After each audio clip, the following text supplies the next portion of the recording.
L'initiative tentée à Fresnes est censée être une expérience pilote, mais elle est déjà quasi unanimement critiquée dans le monde carcéral.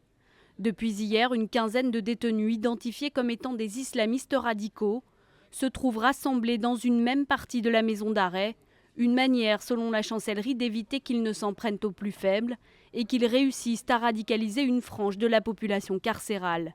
Une aberration pour certains syndicats qui considèrent cette mesure comme un cadeau fait à ces détenus extrémistes. Ils vont rester entre eux, ils vont se perfectionner. Ça, c'est indéniable.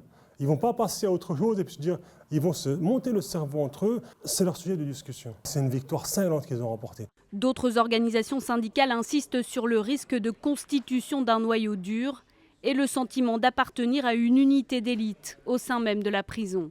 On leur donne de l'importance et c'est justement ce qu'il ne faut pas. Voilà, parce que là, du coup, on voit comme quoi les autres détenus vont prendre exemple en se disant qu'en faisant cet effet de groupe, on va pouvoir revendiquer des choses encore plus fortes et de manière plus violente.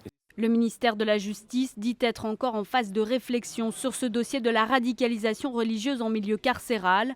Il y aurait aujourd'hui dans les prisons françaises 134 détenus présentant un profil de radicalisation violente.